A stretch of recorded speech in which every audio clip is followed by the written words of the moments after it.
And again, we are learning about something, I call it the higher Dhamma.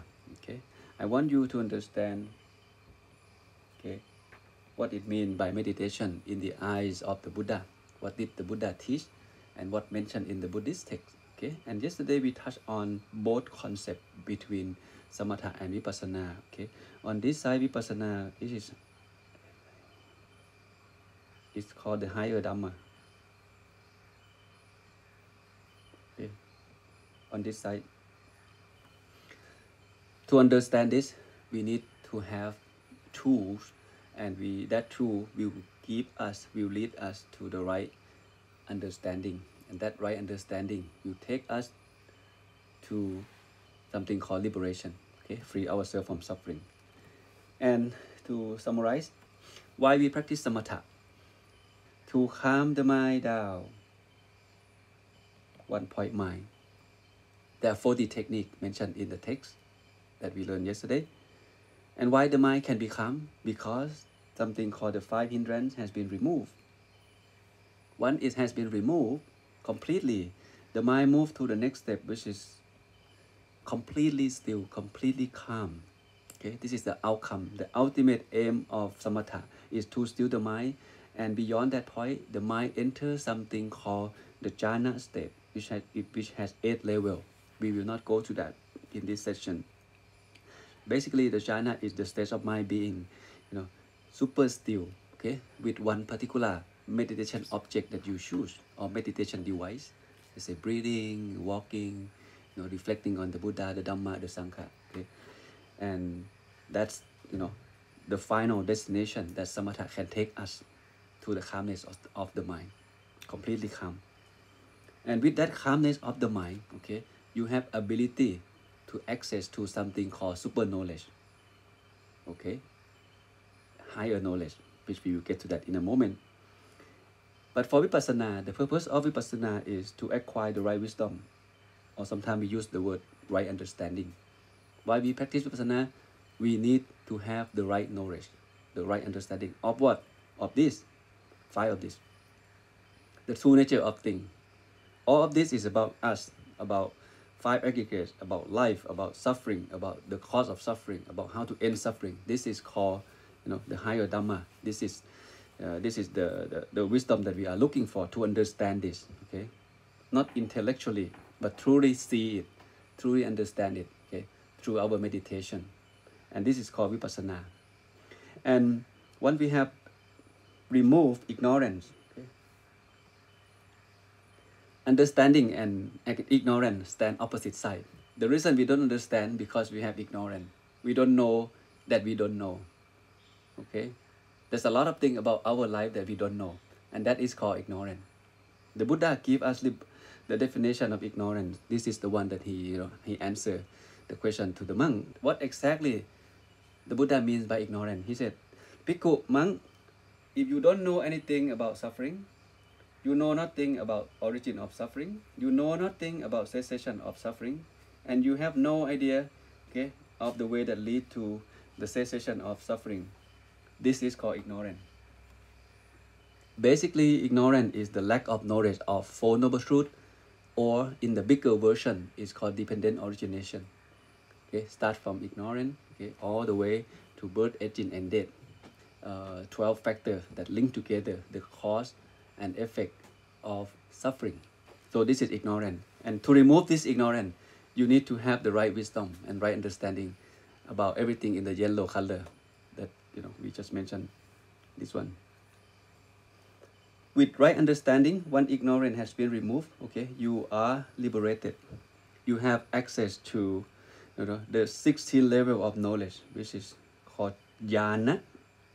Okay, this is jhana. Okay, pronounced very close, but they're not the same. This is the Pali vocabulary. This one called jhana, but the samatha take us to something called jhana. Vipassana take us to jhana. Jhana means knowledge. There are 16 levels of them. But both of these, okay, samatha and vipassana, samatha still the mind. Okay, now my mind is still. I practice. I select one of the device. I select maybe breathing meditation, or kasina, looking at the visualize the bright object. until I'm very good at it. And then now I can control my mind to be still. And once my mind is still, okay, I'm ready for the next level of understanding, of right wisdom, of super knowledge. And there are 6 levels of super knowledge that people can access to after you have the jhana. Okay, after you have access to that state of mind, which is extremely still. So these are the 6 apinya or super knowledge that mentioned in the text. Once you practice samatha good enough, let's say you're very good at still your mind, you have achieved the jhana level. But again, it's not easy, okay, to achieve that level. Let's say you have achieved that, you have ability to acquire, okay, at least 5 level of super knowledge. What are those 5? You can perhaps, okay, can perform a magic power. Like I said, you can count the rain, how many drops of the rain that rained this morning.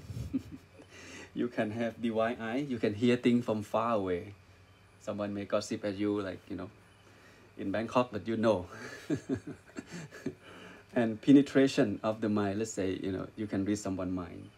You can also, recall your previous life, what happened while you're here. And that is why you understand the law of karma. Okay, you have that ability. And also you have divine eye, you can see things that people don't see. Okay, this is called super knowledge or apinya. But these 5 apinya or these 5 super knowledge is in the mundane state. That means these 5 things has nothing to do with free yourself from suffering. Your dukkha is still there. Defilement still in your mind. When you practice vipassana, okay, this is something will be available for you to study in the super knowledge. It's called the ability to purify your mind, completely remove mental intoxicants or mental impurities, greed, hatred, and delusion. It can only happen when you practice vipassana. Okay, this is called supramundane state. Once you have acquired this super knowledge, knowledge number 6, then you can purify your mind completely. Okay, eradicate all the defilement in your own mind, and then you are free from suffering. No more dukkha. Okay, and that state of mind sometimes we can call nibbana as well, or nirodha, when everything stops. Okay, all defilements cannot work in your mind. You may think of vipassana and samatha. This is something I would like to clarify. Okay, people said, "Oh, that school teach samatha. This school teach vipassana. So which school should I go?" Some people said, "You don't go to do samatha, wasting your time. You just go directly to vipassana." Some people said, "No, you should practice samatha first, calm your mind first, and then you locate the teacher who can teach you vipassana." So I want you to be clear now. You Buddhist monk, you have gone through this ordination, and then you have gone through all the meditation practice, and now we learn about the concept that mentioned from the Buddhist text. This is the primary source.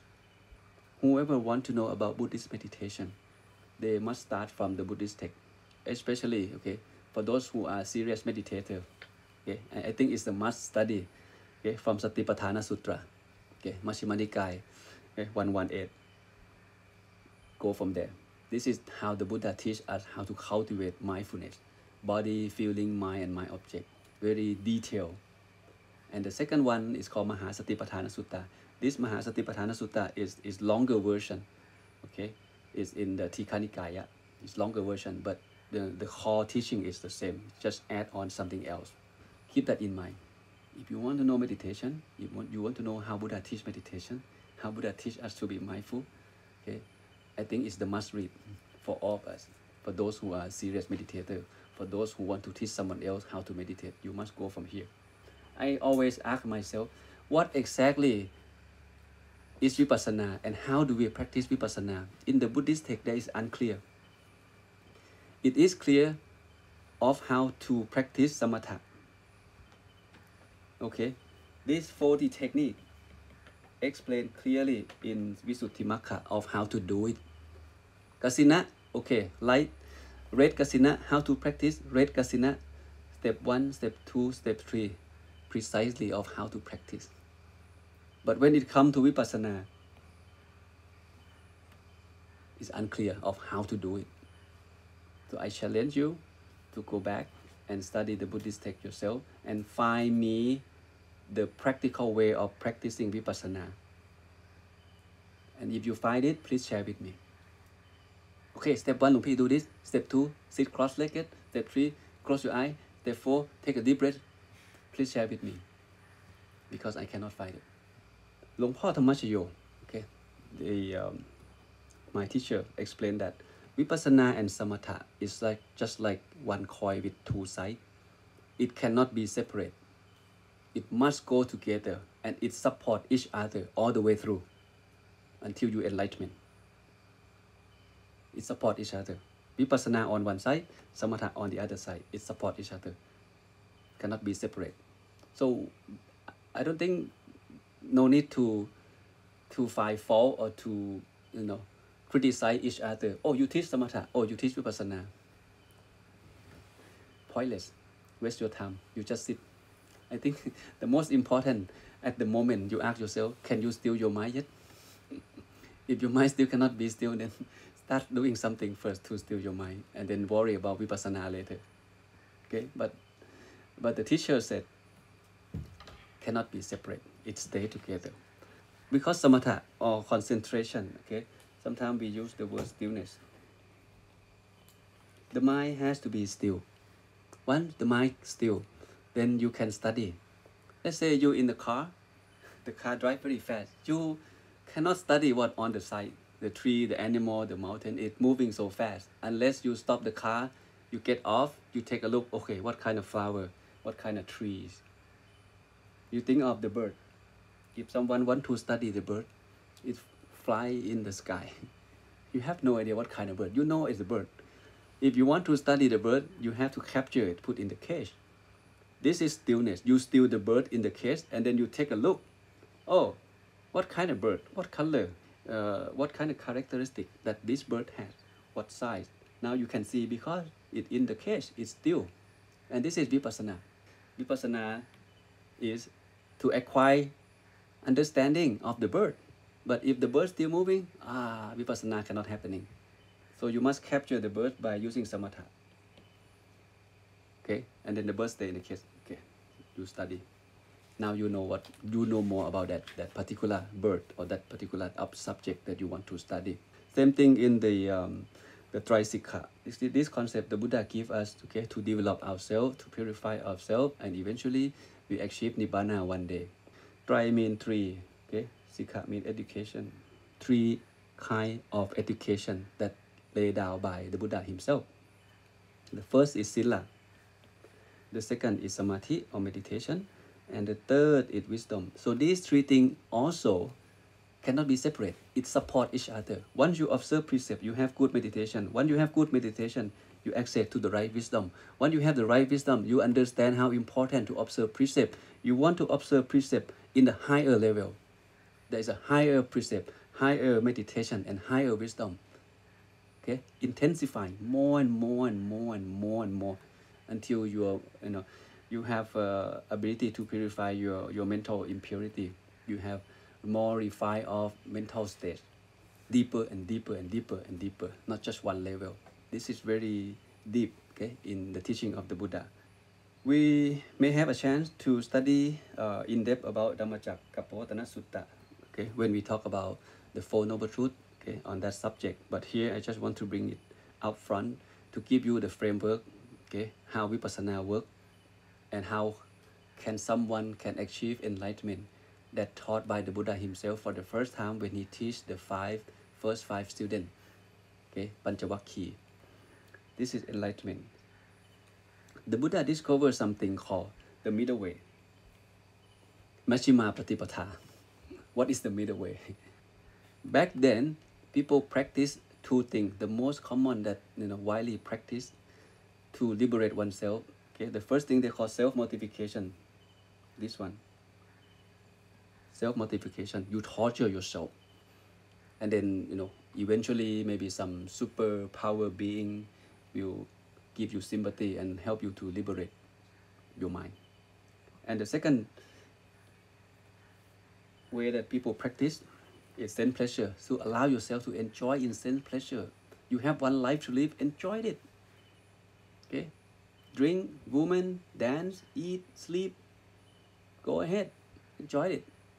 And eventually your mind will kind of know that, oh, That's it, nothing much. You get bored, and once you get bored, and then you liberate it. That's general idea. But the Buddha, he practiced both of this, and he confirmed that, no, if you are a serious spiritual seeker, you must avoid doing these two things. It doesn't take you anywhere. You will be stuck at the mundane state. You cannot be fully liberated. You must practice something called the middle way. This is what he discovered, Majjhima Patipatha. Majjhima Patipatha mentioned in the Dhammacakkappavattana Sutta. Okay? And it will allow you to go beyond the mundane state, which is called the supramundane state, or the technical term mentioned in the text is called Nibbana.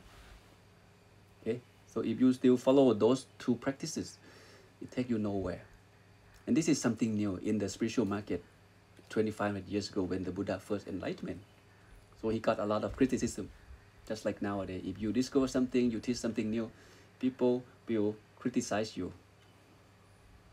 And most likely negative. Not happy for the new discovery. But the Buddha didn't care. Okay, this is the truth. Once he teach the first 5 students, one of the students was able to follow his teaching and achieve the first level of enlightenment, which is Sodapatana, the first monk, and he became the first Buddhist monk in Buddhism. And then more and more people come and learn the teaching of the Buddha. Okay? Many people have achieved enlightenment back then. But the question is, how can we achieve enlightenment? There is no precise instruction mentioned in the Buddhist text of how to do that. How to do vipassana. Because to achieve enlightenment, you must practice vipassana. Why? Because vipassana takes us to the right understanding, the right wisdom. But the question is how? That's I asked myself too, and I dig deeper in the text. I couldn't find it. Okay, so here is said in the Dhammacakkappavattana Sutta. Okay, Jakku karani, Jana karani, Upasamaya, Apinyaya, Sampodhaya, Nippanaya. These are 5 factors that mention clearly of how to achieve enlightenment. Jakku karani means vision. You need to acquire vision, which is the eye. Vision means eye. And jhana karani, see, jhana means knowledge, right? There are 16 levels of jhana, 16 knowledge. This is the one. Knowledge, this is the one. And then upasamaya, calming, tranquility happen in your mind, deeply calm. Okay, still at the beginning, still during practice meditation, and still all the way until you reach Nibbana. Your mind cannot go like this, up and down. It has to be still, completely still all the way. Okay, and apinyaya, see, super knowledge, 6 levels of super knowledge that we just mentioned. Okay, here. Okay, sampodhaya, awakening. You have ability to access the knowledge of how to get rid of the defilement in your mind, and then you are fully awake. And when that happens, voila, Nibbana is there. Okay, enlightenment. So, eyes, knowledge, tranquility, super knowledge, and extinction of defilement, and then take us to enlightenment. Okay, keep this information with you first. Okay, I will link it together when we get to the Dhammakaya meditation. So I'll leave one question for you. This is vipassana. What it means by eye? When we see, we understand. When I see flower, I know what kind of flower. Knowledge happen. But who is the person who see the 5 aggregate, who see the 4 noble truth, who understand the dependent origination, is unclear. See from physical eyes, I see you, you see me, I still don't understand the 5 aggregate. Okay, it's much deeper than that. Okay, but these 5 aesthetic happen to be a smart monk. They meditate for a very long time. So the Buddha say a few things they understand. That's why in the Buddhist text, there is no explanation. Because smart people say a few things, understand. But for us, we need more explanation. So I got myself curiosity and try to find the answer. How to do that, how to do vipassana. And all of this has to deal with vipassana, not samatha. Okay? So the Buddha found the middle way. The middle way, what it is and how to do it is unclear. To me, at least, okay, at the moment, I'm pretty sure that it's about vipassana, not samatha. Okay, and now we are going to explore what exactly is vipassana and how to practice it. And here we go. Once, you know, หลวงพ่อวัดปากน้ำ or Phramongkolthepmuni, okay, หลวงพ่อสด หลวงพ่อสด Candasaro, he is the person who rediscovered the Dhammakaya meditation. By study his discovery, what he discovered, okay, it helped us, many of us, understand how to practice vipassana and how to achieve enlightenment in the practical way, not just theory. Okay? It perfectly matched very well when you have this knowledge, the knowledge from Luang Phor and the knowledge from the Buddhist text when you study by yourself. To me, it makes a lot of sense. Okay, it makes a lot of sense. The word Dhammakaya has been disappeared 500 years after the Buddha passed away. It disappeared, and that's why it's become unknown. It become unclear. It become foreign for many of us who practice meditation. Luang Phor, he summarized what he discovered. Stillness is the key to success. This sentence is simple, but super powerful and super meaningful. It has a very deep meaning. Stillness is the key to success. Number one, still what? How to still and where to still? And success of what? Remember, stillness is samatha. You must samatha first, to still your mind first. And once your mind completely still, it doesn't mean it stay there. That's something strange in meditation, advanced meditation. When it's still, it moves.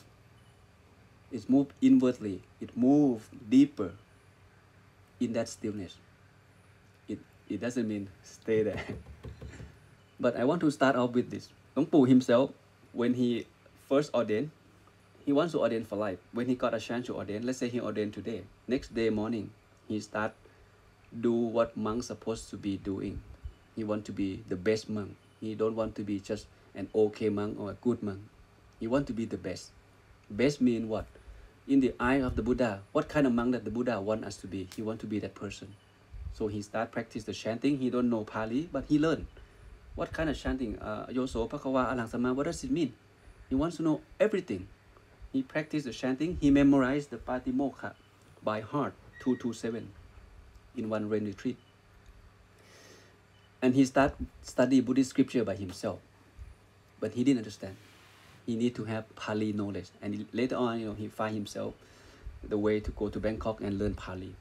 But anyway, what happened? He found the word ignorant or avijja in the Buddhist text. And this word get his attention. What is it? What is avijja? He has no clue, but somehow this word got his attention. To me, this is one of the most important vocabulary in the Buddhist text, in the teaching of the Buddha. This is the starting point of all suffering in human life. If we don't know what it is, our life gonna keep on, moving in the realm of suffering forever, because we don't know what it is. If we don't know what it is, we don't know how to tackle it. We don't know how to remove it. We don't know how to deal with it. It's very important word. So the Buddha get to one of the sutra called Satipatthana Sutra, this one. Majjhima Nikaya, number 10. In Satipatthana Sutra, this is the very detailed explanation about how to cultivate mindfulness through the body, through the feeling, to the mind object. Very detailed, taught by the Buddha himself. So Luang Phor got excited to learn about this sutra. And here the Buddha said, he will teach something called the four arousing of mindfulness. Okay, and the monk said, what is it? What are those four? Okay, the first one, okay, you contemplate on what? Body in the body. Okay. Second one, you contemplate feeling in the feeling. The third one, you contemplate mind in the mind. And the last one, you contemplate mental object in mental object. If you can do that, if you can do this, four of this fluently, you will overcome in this world no more suffering left in your mind. That means you achieve Nibbana if you practice Satipatthana correctly. It takes you to Nibbana. I said, wow. That's why this is the must-study sutra for those who are serious in meditation practice. So we should know what the Buddha teach. When you get to the teaching in this sutra, so my question to you is, if you found this, what it means by body in the body, what it means by feeling in the feeling, what it means by mind in the mind, what it means by the mind mental object in the mental object, I don't understand until I study the teaching of Luang Phor Sodh Candasaro. I get to the point where I am liberated. I got it. But it doesn't mean I can do it, but I understand it, of how to do it. And here is another sutra that I want to bring it up here. Okay, that the Buddha emphasized how important of this four foundation of mindfulness. Okay, you don't have to read all of this. I get you to the summary. Okay, the Buddha explained to Sariputta. Suppose I have 4 disciples, okay, who can live 100 years. They can live, their lifespan is 100 and they can live for 100 years. Okay, I have 4 monks with me, and these 4 monks, okay, they're very smart. They practice for mindfulness, for foundation of mindfulness. Okay, they're very extremely smart. They endow with what? With great extent of mindfulness, and great extent of retention, great extent of recall, keenness of discernment. Okay, so with this quality of the monk, let's say super smart student, 4 of them, and they can live for 100 years. If this student keep on asking me, okay, again and again, okay, and I would answer them, there will be no repeat question, one question at a time for 100 years about the 4 foundation of mindfulness. Okay, you just ask, keep on asking the Buddha, and the Buddha answer all the questions that these 4 monks asked him for 100 years about 4 foundation of mindfulness. Okay, there would be no ending, okay, of question and answer for that 100 years. That means never enough to explain everything about Satipatthana, or how to develop the mindfulness, or how to practice mindfulness. You see how deep of this sutra.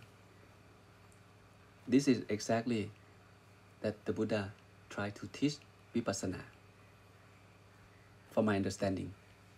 So that's why we cannot overlook the importance of this sutra. So we may have a lecture on this particular sutra later on. Okay, but anyway, come back to the Dhammakaya meditation. Okay, the keyword is Dhammakaya. In the Pali canon means the Pali scripture. The teaching of the Buddha, everything is kept in the Pali language, and it's called Pali canon. Sometimes you hear the word Tipitaka. You may think of Bible for Christianity, okay, or Al-Quran for Islam. Same thing. In Buddhism, we have the Tipitaka, which is kept in the Pali canon. And later on, this Pali get translated to English, get translated to Chinese, get translated to Burmese, get translated to Thai, many languages, but originally it comes from Pali. It appears that there are 4 places, okay, mention the word Dhammakaya in the Pali canon, according to the researcher. Okay, this is number 1, this is number 2, this is number 3, and this is number 4. For 2, 3, 4 is unknown. Not many references from the Buddhist scholar.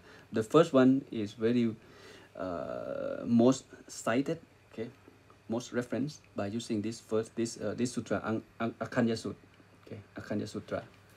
They mention about the Dhammakaya, and that is why Dhammakaya is very unknown, okay, terms in Theravada Buddhism, because it's only mentioned 4 places in the text. However, in the Mahayana school of Buddhism, the word Dhammakaya is very common. They have no doubt, they understand what it is. No debate. But in the Theravada school, we still debate about what it is. It's unclear. Until Luang Phor Sodh Candasaro discovered the way to attain Dhammakaya, and he teach how to do that. Okay, that's, to me, this is amazing. It has been lost 500 years after the Buddha passed away. But okay, in Mahayana, the word Dhammakaya is very normal. They understand. okay, the concept of this. And from time to time, you may see the picture like this. Like in the monk, when open the stomach, you see one Buddha inside of the monk. Monk means human, living monk, okay? Open it up, you see one Buddha. And that Buddha, open again, second layer, you see another Buddha. Okay, so this picture tell us something. It implies the way they understand Dhammakaya, which is the Buddha inside human being. Let's say this doctrine talk about the three kaya, okay, or Trikaya doctrine. In Mahayana, it talk about Niraman Kaya. Okay, Niraman Kaya means the physical body of the Buddha. Okay, which is, he get old and he die.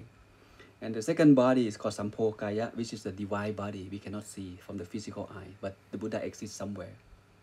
And the third is the Dhammakaya, which is the body of truth, the body of Dhamma, which is never subject to impermanent. It is permanent. Okay, this is very interesting. So if you are interested in, dig deeper in the Mahayana school about Dhammakaya, feel free. But the word Dhammakaya, to keep it simple, okay, Dhammakaya come from two vocabulary, the Dhamma and the Kaya, of course. Which Kaya mean body and collection. It can have several meanings, but here I want to keep it simple. Okay, Dhamma and the Kaya. The question is, what is the Dhamma? Again, we run into this big word again. What is Dhamma? Dhamma can translate to truth, highest truth, permanent truth, the truth embodiment, which is mean Dhammakaya, the body of enlightenment or the body of truth, the truth body. I just want to translate like this to keep it simple. Okay, the body of something. What is that something? That's something called Dhamma, and that Dhamma translate to truth, the embodiment of truth. This body of truth remain truth forever, unchangeable.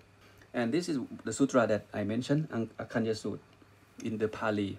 Okay, it mentioned the Dhammakayo itipi and Phramongkolthepmuni itipi, Dhammakayo and Phramongkolthepmuni, Dhammakaya, Dhammakayo. Okay, which means becoming one with Dhammakaya, becoming one with the truth embodiment, the body of truth, unchangeable. Okay, and that's it. Again, no explanation. You still don't know what it is, even though you can translate it. Okay, becoming Dhammakaya. And what is Dhammakaya? It's foreign, it's unknown for us, especially in Theravada school of Buddhism. It only appears for 4 places in the text. That's why there's a lot of debate. Is it true? Is it what Luang Phor Sodh teaches is true, or it's just he made it up? Or a lot of criticism. He got a lot of attention back then when he was still alive and teaching Dhammakaya meditation. He almost got himself killed. People hire someone, a gunman, try to kill him at the temple. When you study, I want you to look at not only thing in the scripture. I mean, in our life, we need to look at things the way it is, not by faith, not because he is a teacher. Look at the fact. Okay. Now we want to know how to meditate, and we want to know how the Buddha teach meditation. Let's say nobody teaches us anything. There's a book in front of us, and we dig deeper in the book. We try to find it, and then we found this sentence, this paragraph that mentioned the word Dhammakaya, and we don't know what to do because we have no clue how to attain it. Okay, until someone has achieved that practice and attained himself and tell us the step of doing that and achieving that, which is happened to be Luang Phor Sodh Candasaro. And that is why Luang Phor Sodh Candasaro can highly respect. You see his picture everywhere, because without his sharing or his discovery, we still have no clue how to practice vipassana and how to achieve the Dhammakaya, which has been lost for many years. So from this Pali, translate to English. I am the true son of the Blessed One, the son of the Buddha, born from his mouth, born from the Dhamma, created by the Dhamma, and heir of the Dhamma. And why? Because Vasita, the name of the person that the Buddha talked to. This designate the Tathagata. Tathagata means the Buddha himself. So the Buddha point to Vasita that all of this is my name, the body of Dhamma, the body of Brahma. Okay, become Dhamma and become Brahma. The body of Dhamma point specifically to the Dhammakaya, which is the body of enlightenment. And Luang Phor Sodh Candasaro also confirmed that Dhammakaya is the Buddha, Buddha is Dhammakaya. In the early Khmer Buddhism, the researcher found out that the path to enlightenment is equal the quest to Dhammakaya. So that means in order for someone to achieve enlightenment, you need to go through Dhammakaya first. You need to get to that level in order to acquire the higher knowledge that take you to fully liberation stage. Without Dhammakaya, enlightenment cannot happening. That's what people believe, okay, in the early Khmer Buddhism. What is it then, Dhammakaya meditation, and how to do it? We learn samatha and we learn vipassana. Now we're trying to understand how to practice vipassana through Dhammakaya meditation. Dhammakaya meditation is a combination. It utilizes at least 3 samatha technique or 3 samatha devices. The first one is kasin. What kind of kasin? Aloka means light, bright or bright, anything bright as an object. To what? To calm the mind down.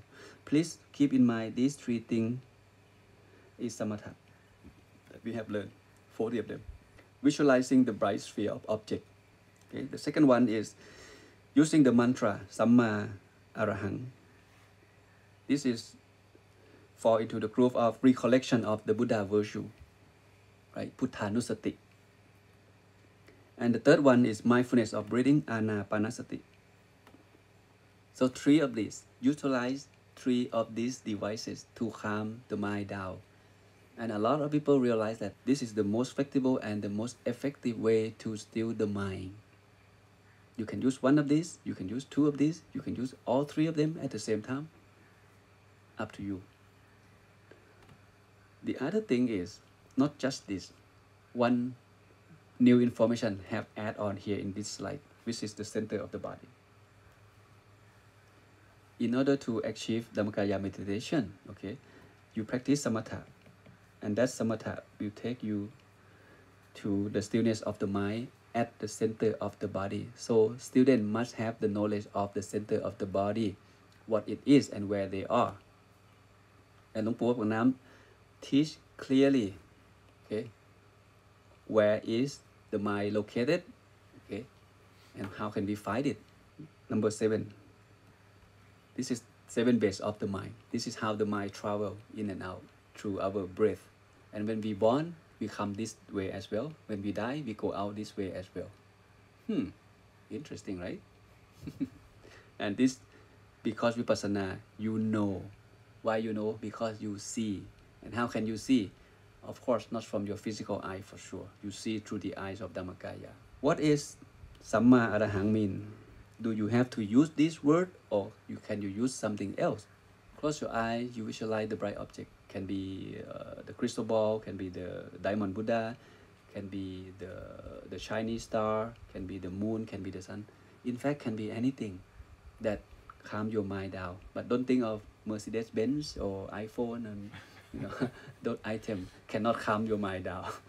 It's object, mantra, and breath together. But pick 1 of these, pick 2 of these, or pick all 3 in one time. Up to you. Okay. So Samma come from Samma Sambuddho. Okay. Samma Sambuddho mean the Buddha have enlightenment, achieve the highest wisdom by himself. So that means we praise his virtue, which is his wisdom. So Samma is something right, something good, something high. So this is referred to his wisdom. For Arahang, Arahang means purity.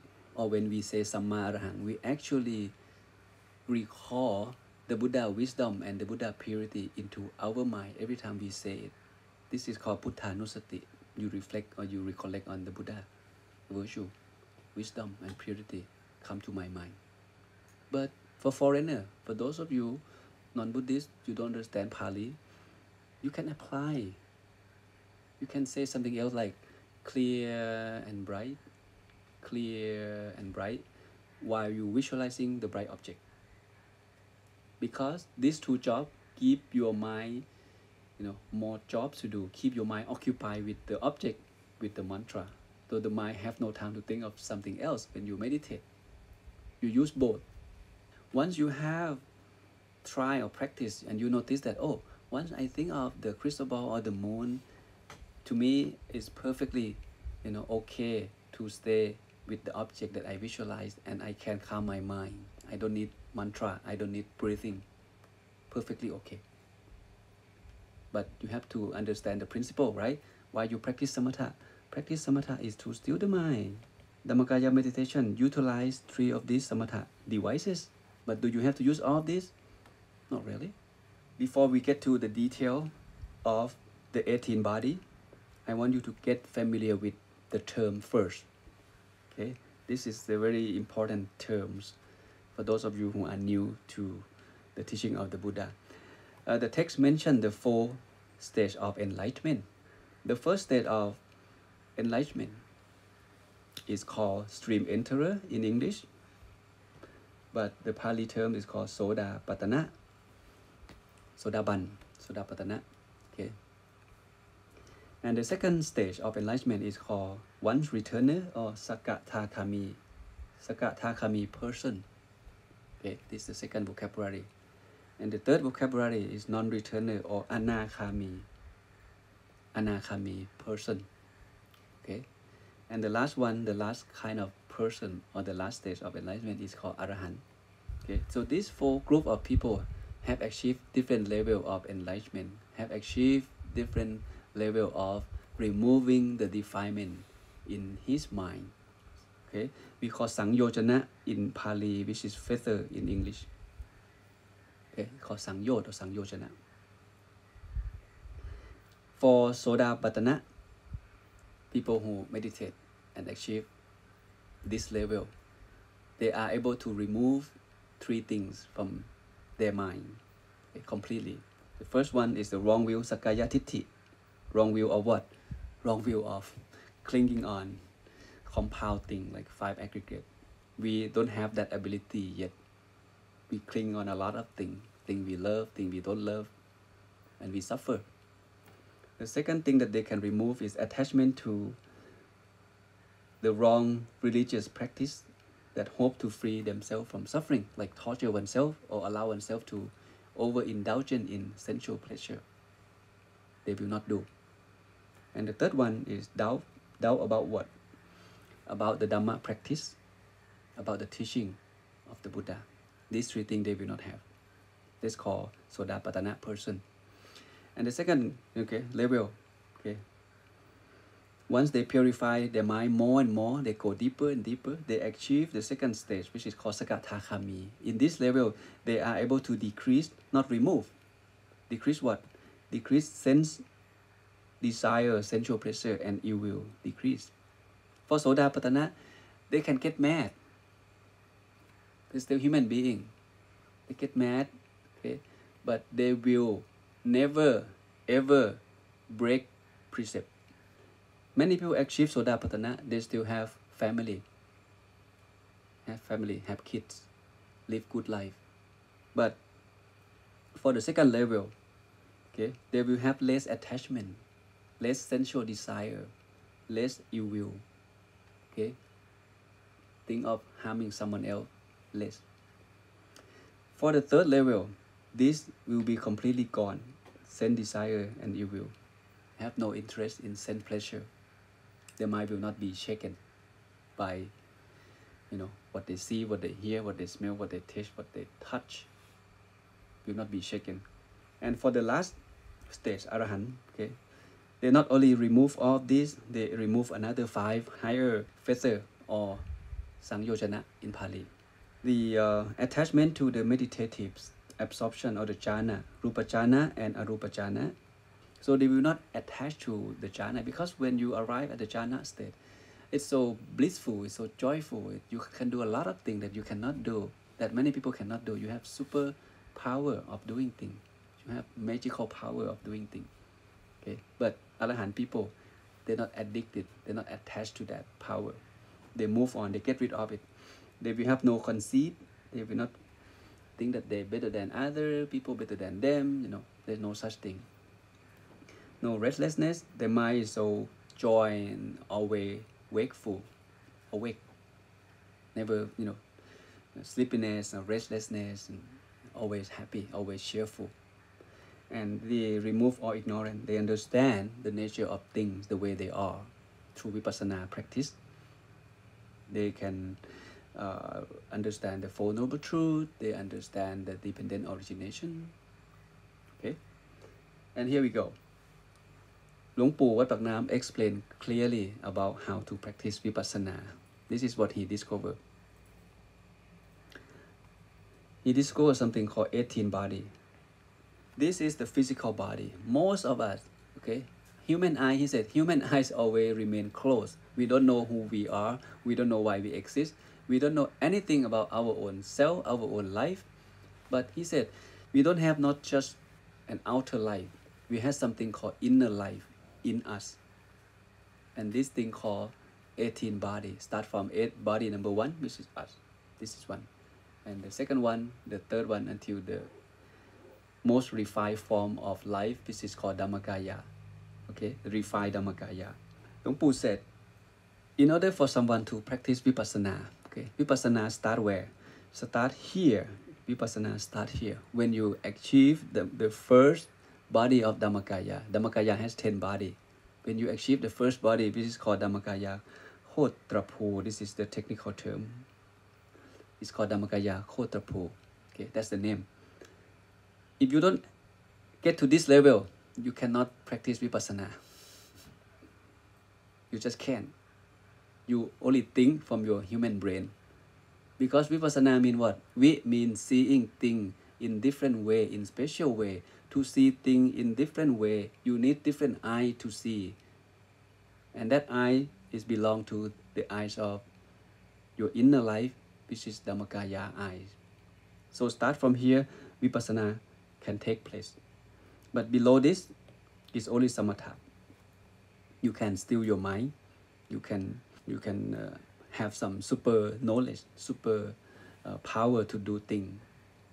But you not be able to remove the defilement out of your mind until you start practicing vipassana, which is require you to attain Dhammakaya first. Okay, the Dhammakaya Khotrapu, this one, and all the way up.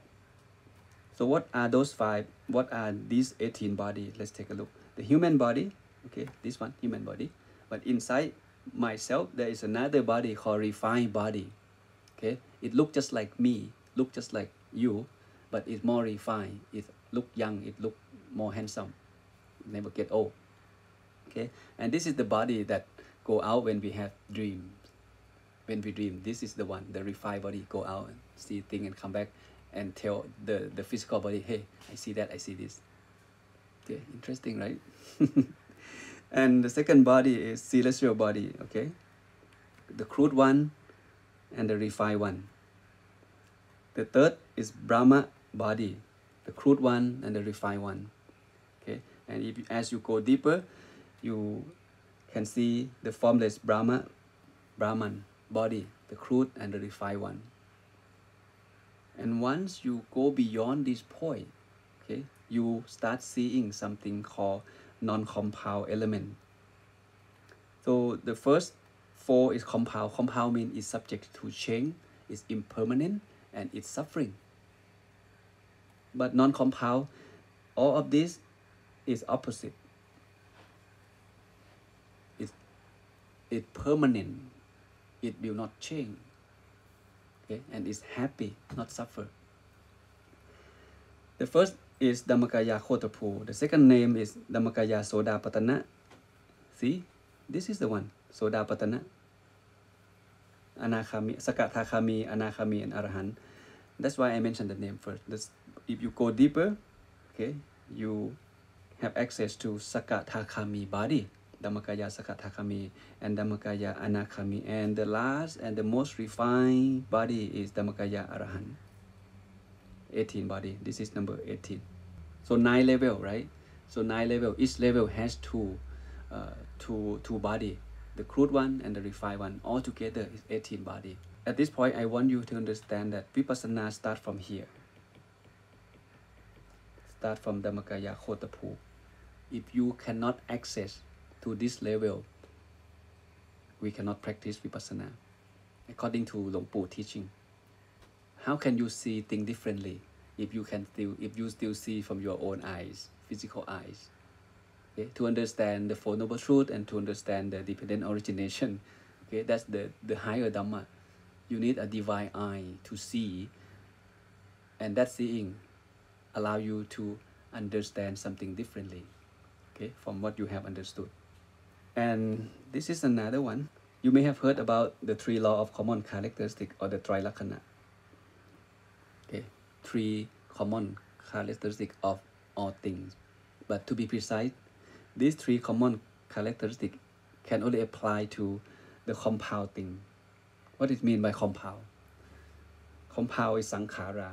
Sankhara, in general sense, in the broad sense, sankhara means everything. Me, the table, the microphone, the computer, the flower, the mountain, the animal, the phone, everything is compound. It made up from something. It cannot exist by itself. It cannot stay by itself. We have bone, we have muscle, we have liquid, we have gas, we have temperature, and it becomes us. This is compound. Everything that fall into this compound condition, okay, it has three common characteristics, which are the first one, sapphe sankhara anicca. Sapphe mean everything, all what? All compounds are impermanent.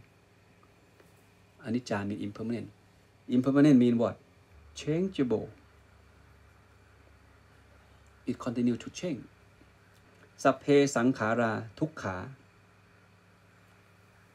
All compounds are tukkha. Tukkha mean unsustainable. You cannot have it the way it is. It's unsustainable. And the last one, this is the most confusing sentence that a lot of people, run into and have a debate. It says sapphe dhamma anatta. Sapphe dhamma anatta. Why don't it just say sapphe sankhara anatta? If the sentence says sapphe sankhara anatta, I have no question. Everything's clear because it's compound. But it said sapphe dhamma anatta. What is it? The Dhamma come back again. This word means a lot of things. Some people say Dhamma cover everything, both conditioned and unconditioned, both compound and non-compound. This is Dhamma. And all Dhamma is anatta. Anatta means no self. It's uncontrollable. If it's self, you can control. You can tell yourself, don't get old, don't get sick, don't die. If you can do that, that means self. But if you cannot do that, that is not yourself. It's non-self or not self. This is the concept of anatta. But what is the word Dhamma then?